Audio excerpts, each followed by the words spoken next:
Қорқыт Ата университетінің жарқын жетістігі, ел ертеңі жалынды жастарға жұмсалған қаржы ең қайтарымды инвестиция. Осы орайда Freedom Bank акционерлік қоғамы 15 бітіруші түлекке білім грантын тағайындады. Енді сенім артылған өрендер Қорқыт Ата атындағы Қызылорда университетінде 4 жыл бойы ақысыз негізде білім алады.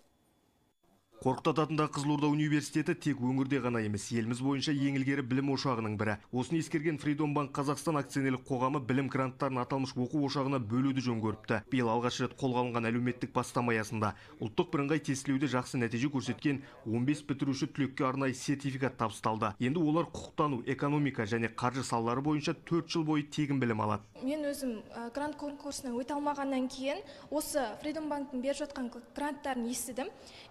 Сразу келдім осы жаққа қарай, және де құжаттарды өткіздім, бірден жылы қабылдап алды барлығын, және әділ түрде өтті деп толықтай сеніммен айта аламын. 46 балаға әртүрлі әлеуметтік аз қамтамасыз етілген осы әлеуметтік қолдауды қажет ететін отбасынан шыққан балаларға облыс әкімінің гранты тағайындалды.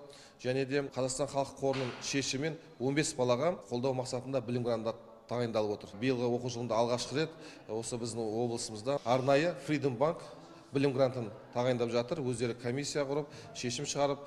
Іргелі оқу ордасында 58 бакалавр, 32 магистратура және 13 докторантура білім беру бағдарламасы бойынша мамандар дайындалады. Бүгінде бұл университет 107 шетелдік білім ошағымен ынтымақтастық байланыс орнатып, жаңа заманғы білім үдерісінің үдесінен шығып келеді. Елдес Әбділда, Бауыржан Қожамұрат, Төрехан Қожахметов, Қызылорда телеарнасы.